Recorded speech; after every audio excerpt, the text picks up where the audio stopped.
All right, everyone, welcome to week 12 of the 90-day Black Belt Boot Camp. As we wrap things up, we're going to be talking about mindset and discipline. For those of you guys, just a quick recap. First couple of weeks, uh, I was in there. This is Jeremy, by the way. I was in there talking about creating healthy habits, creating the right mindset, getting into the right headspace in order to go out and build the business that you want and be able to dominate. And then Donovan came in with some tactical tools and strategies, things that you can um, literally just swipe, right? Swipe files from his business and from our KickFit Studio kickboxing gym that you guys could take and implement into your business immediately. And now we just want to kind of conclude here, so we kind of bookend this boot camp with mindset and some of the disciplines that just go into creating the business that you want.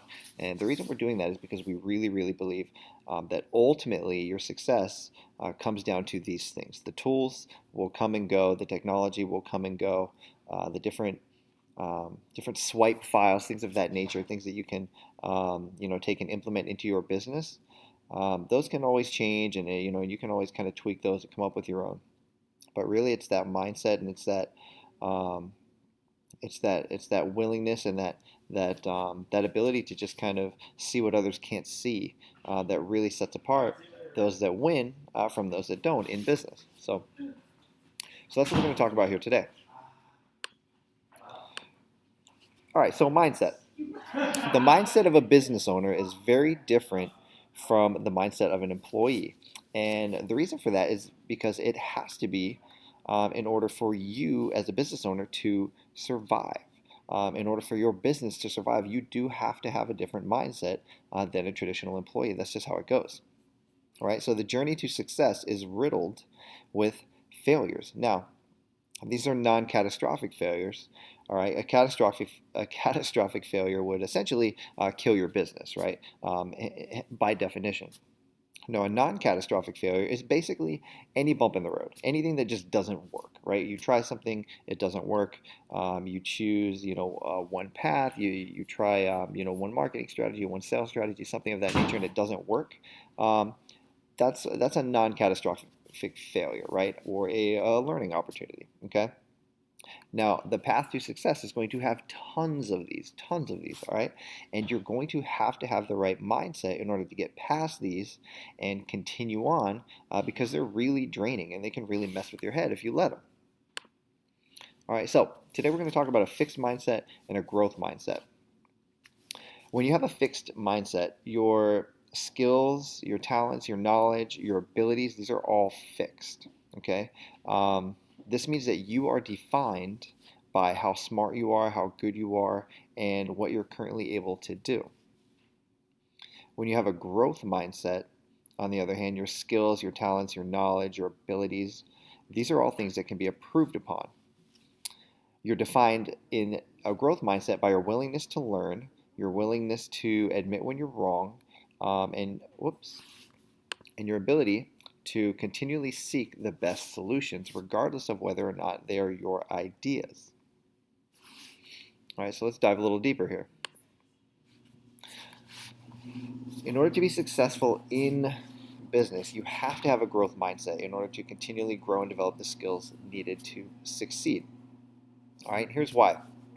When you have a fixed mindset, your self-esteem and your self-worth are based on being the smartest, the strongest, the richest, or the best, and whatever it is that you're measuring or focusing on. You have to be the best in this because you have a fixed mindset. All right. Now the problem here lies in that when you come across someone else that's smarter or stronger or richer or better or whatever it may be, since you have placed your value on these things, on being the best, then your self-worth now has to take a hit, and your self-value goes down. All right, so what tends to happen with people that have a fixed mindset is that they will seek out opportunities to spend more time with those where they know they can be the smartest, the strongest, the richest, right? The biggest fish in a small pond. All right, and the reason is because it protects their ego, right? It protects their self-esteem, it protects their self-value, because if they were to be surrounded by people that might either call them out or might have some better ideas or some better solutions or perhaps some, excuse me here, or just have them, um, outclassed in some way, then they're going to take a hit to their self-esteem, and they're going to avoid that, right? So the way they avoid that and protect their ego is by hanging out with folks that they know this is not going to be a problem with, right? So again, just being the largest fish in a small pond. All right, now when you have a growth mindset, your self-esteem and your self-worth are based on your willingness and ability to learn, your readiness to admit when you're wrong, and your ability to recognize the best solution regardless of where it comes from. All right, that part's really important. Okay, so it doesn't matter if it's you that has the right answer or if it's somebody else that has the right answer. You're not interested in that. That's actually not important at all. The most important thing is just finding that right answer and recognizing it quickly. Okay, so in this sense, your self-esteem no longer takes a hit when someone smarter comes along with a better answer, right? Your self-worth is not devalued when you realize that you're wrong on a particular stance that you may have taken. All right, so when you have a growth mindset, you have almost this sort of, I put this word here specifically, this sort of kind of arrogance built upon the fact that you are the most willing to admit you're wrong, right? You're the fastest to change course when you realize you're not doing things the best possible way. And that allows you to create progress in your business and really in any facet of life, right? Whether it be relationships or health, but in this particular case, in your business, faster than you would have ever imagined because you get your ego out of the way and you can just put 100% of your energy towards finding the best possible solution. All right, so when you have a growth mindset, you almost open up like this mental highway for just unbelievably accelerated growth and forward progress in your business. Because again, like I said, once you remove the personal ego, which says, I am the one that's right, I have the answers, I'm the one that's wisest, etc., which a lot of times, and this is a trap that I've fallen into as well, and it's easy to fall into, especially in martial arts, where we're perceived as the master and we're the wise one, and we're, a lot of times we don't really get challenged, or we can create a culture where, you know, students aren't allowed to challenge us, kids aren't allowed to challenge us because we are the wise one, right? And the problem that that creates is that now your staff, they don't feel comfortable, they don't feel empowered to bring up their ideas and their inputs and their solutions, which quite frankly might be better than yours, right? And if your ultimate goal is to take your business wherever it is that you're trying to take it, then the fastest way to do that and the most success you're going to find is going to be getting all input on the table. Right? So once you remove your personal ego from the equation, you allow all of these best thoughts and ideas that others can contribute, you allow them to be communicated openly. Right? And the result will be that culture inside your business that fosters progress, again, at speeds much faster than you could have ever imagined.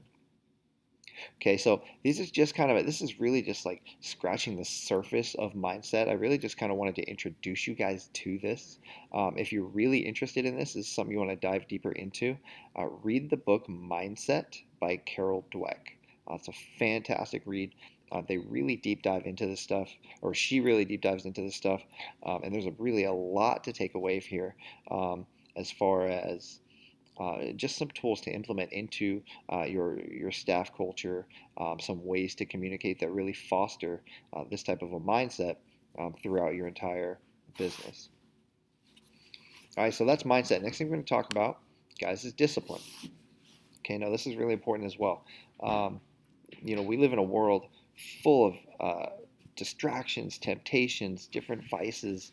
There's opportunity for weakness and failure and tripping up over ourselves everywhere you turn, right? And it's only self-discipline and self-mastery that are going to move you toward your goals, right? That's it, because all these things, all these distractions, these temptations, these things, they're not going away. They're not going anywhere. They're here.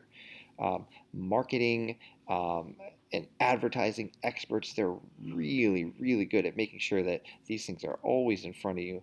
So you can't escape them. All right, the only way you're going to be able to move towards your goals, and dodge all these um, figurative bullets that are always flying at us, trying to derail us from making progress towards our goals, is through self-discipline. All right, and when we have self-discipline, we can acquire the freedom to pursue our dreams. All right, so let's talk about that a little bit more.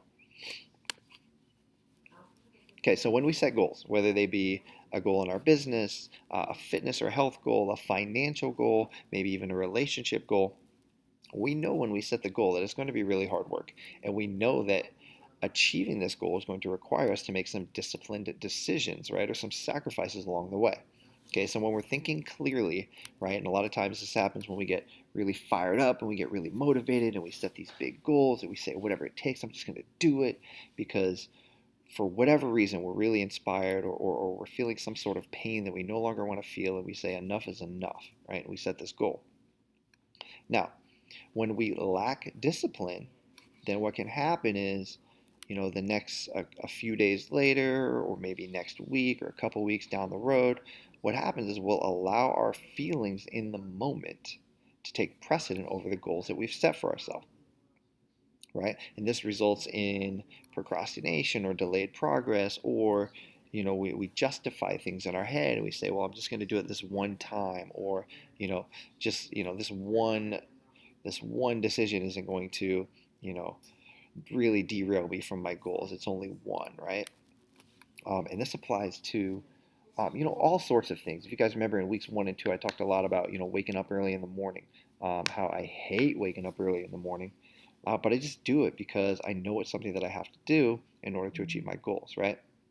Now, every single morning when I wake up, this is not like I've said, I don't hop out of bed, like some annoying little pissant that's super excited about taking over the day, right? I'm grumpy, right? I do not want to be getting out of bed. I want to hit the snooze button. I want to turn my alarm off, roll over, stay in my warm, comfortable bed, right? But I get up early because I know that allots me the time, right? When I set goals, when I'm thinking clearly, I know that I need this time in the morning in order to achieve them, right? And so by sleeping in, I'm saying no to my goals and I'm saying yes to how I currently feel in the moment, which is that I want to stay warm and comfortable and go ahead and just roll over and be lazy. All right, the same process happens with our nutrition, right? When we know that we need to be eating, just eating well. Okay, we'll just leave it at that without getting into too much detail, right? But more vegetables, less sugar. Let's just leave it at that.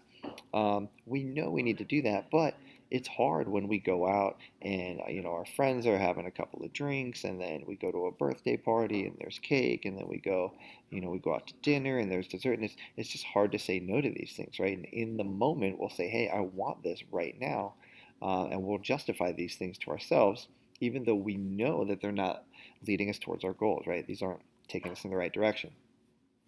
Okay, so this lack of self-discipline, it shows itself all the time, right? Like I said, the folks behind these distractions and these different things that they're selling, they make sure that we can't forget about them, right? They're very good. So we need to be better.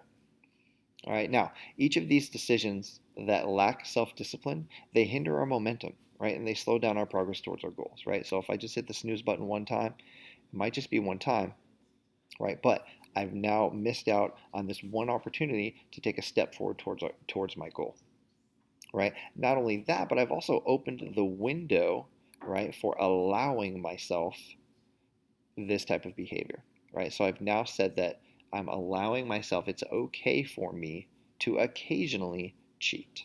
All right, and I've opened up that window, even if I've just opened up just a little crack, right? That shred of possibility, it allows me to. Whereas if every day in and day out, day in and day out, I say, this is what I do, this is who I am.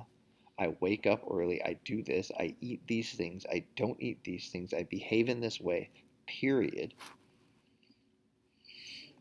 Then that shred of possibility it's never even open for me to make that weak decision. Okay? So, and the reason is because if we make enough of these poor decisions that don't move us toward our goals, we can begin to define ourselves by these decisions, right? So, I define myself as I am someone who gets his ass up out of bed, early in the morning, 4:30 a.m., period, gets to the gym and reads before he starts his day, period. That's who I am, right? I'm defining myself in that way, right? If I were to only occasionally do it, then I wouldn't be able to define myself in that way. I'd be defined as someone who occasionally does some things when he feels like it, but not always, right? And then that's going to circle back and it's going to affect when I have work to do, when I need to uh, work on a project because it has a due date, right? Am I going to hold myself to it no matter what?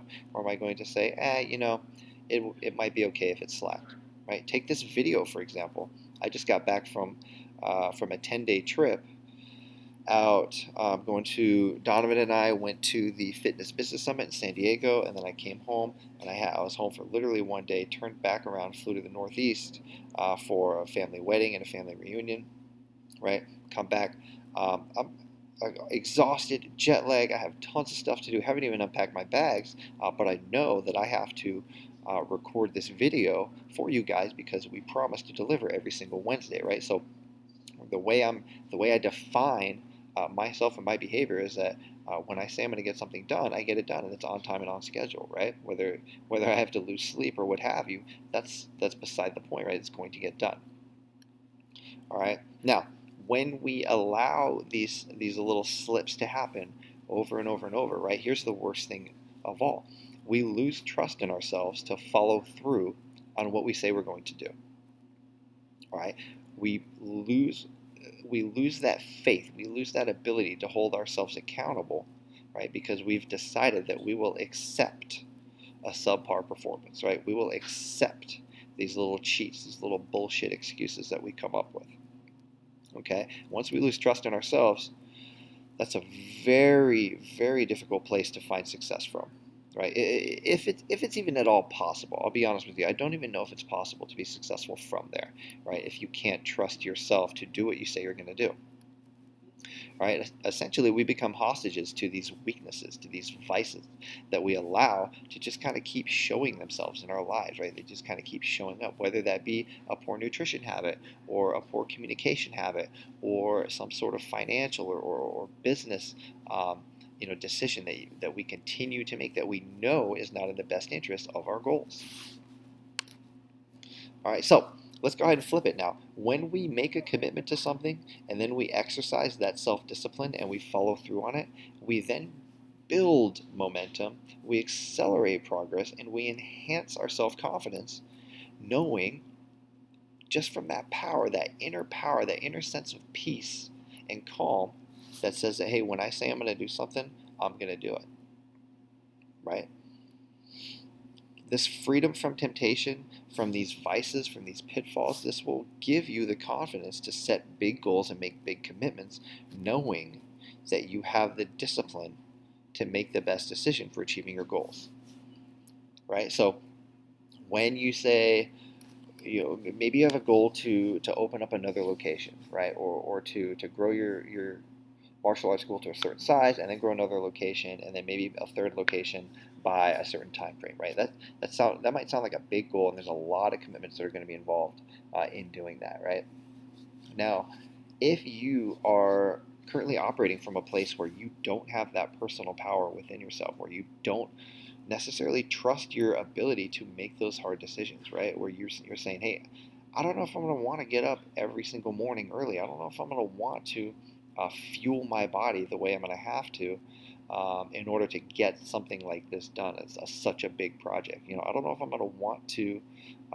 Am I still going to have the discipline to be present as a mom or as a dad after these long ass work days that I know are waiting for me? Am I still going to have the discipline to connect with my husband or my wife or my significant other at the end of the day after these really, really long days and these days full of obstacles that are going to test my patience? They're going to test my ability to overcome challenges.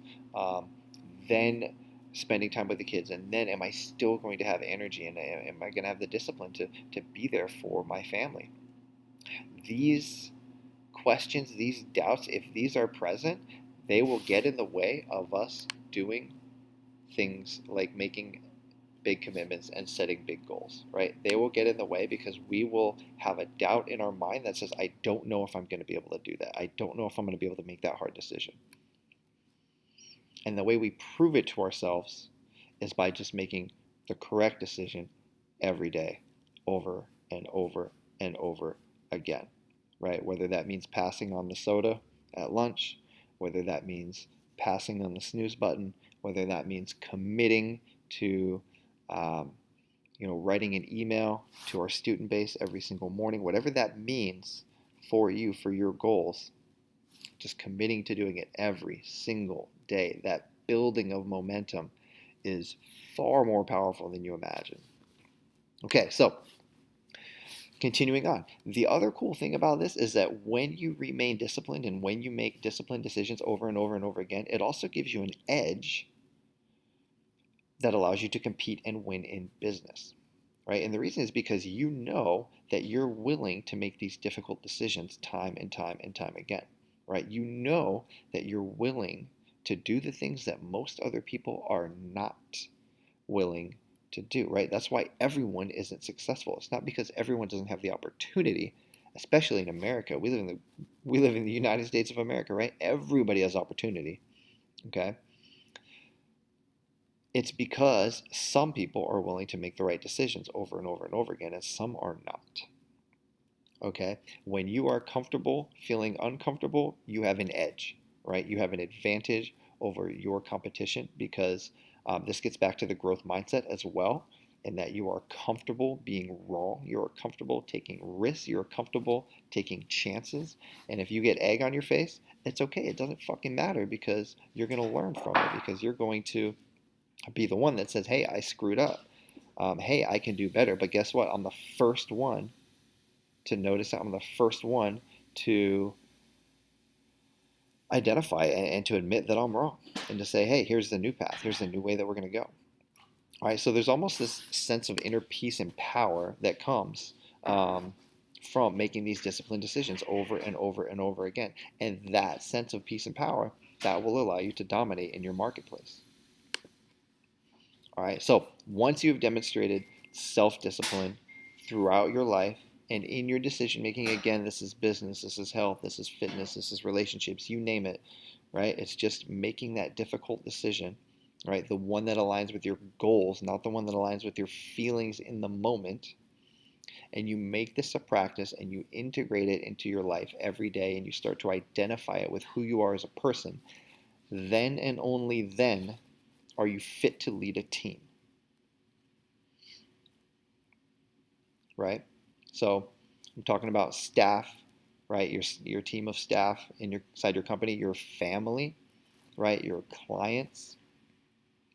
Okay, then and only then can you lead others, but you can't do it until you've mastered yourself, right? Otherwise, you're a hypocrite, right? So if you're expecting other people to hold themselves accountable, if you're expecting other people to make the right decision repeatedly, if you're expecting other people to, put the company first, or whatever type of culture you're trying to create, if you're not holding yourself to a high standard, you're not going to be able to do it. One, because they're going to sniff you out and they're going to know that you're full of crap. They're going to just be able to sense it inherently that you're being hypocritical, right? And two, you're going to feel it in yourself, right? You're not going to feel like you have the, again, that inner power to demand that from others. All right, so again, guys, this is something I wanted to touch on. We're really just scratching the surface here. We can dive much, much, much, much deeper on this. But one great place to start if you guys want some more information on or kind of dive deeper into self-discipline, the benefits of it, and really how it's so important, then read No Excuses by Brian Tracy. Excuse the background noise here, guys. I'm sorry. Okay, so your Week 12 homework. One, I want everyone to identify a recent interaction or conversation where you've noticed someone else using a fixed mindset. Okay, I also want you to identify a recent interaction where you have noticed yourself demonstrate a fixed mindset. So again, that means feeling like your self-esteem, your self-value is based on your your ability to be the smartest or the best, or something along those lines. All right. 3 and 4, I want you to identify an interaction where you've noticed someone else, as well as one where you've noticed yourself demonstrating a growth mindset, right? So a willingness to be wrong, a willingness to admit that you're wrong, a willingness to promote somebody else's idea in an effort to move towards the goal faster. All right. Number 5, identify 2 areas in your life where you feel like you might lack self-discipline. All right, where you could be making better decisions, but maybe you're accepting excuses. All right, and then lastly, post in the group your answer to number 5. Post in there, and then also what your commitment is to overcome this personal weakness and what it would mean to you to overcome that. So again, this could be a nutrition decision. This could be snacking at work. It could be hitting the snooze button. It could be not being present in the evenings with your family, right? Whatever that might be, identify that, what you planned, what your commitment is to overcome that, and then also what it will mean to you. All right, guys, so that's all we have for week 12 here. This is the final week of the 90-day Black Belt Bootcamp. It has been an absolute pleasure. I know I speak for myself as well as Donovan. It has been so much fun going through all of this stuff and very rewarding. I hope you guys took as much away from it as we did and enjoyed it as much as we did. Again, if you guys have any questions, post them in the group, tag us. We are here for you. And also, don't forget, you guys get lifetime access to all of this material. And we will be updating it every single time we run through the boot camp. We're going to update it with the latest and greatest versions of all of this material and content. So you guys will always be on the cutting edge there. All right, so that's all I've got for you here, week 12. You guys have an awesome day.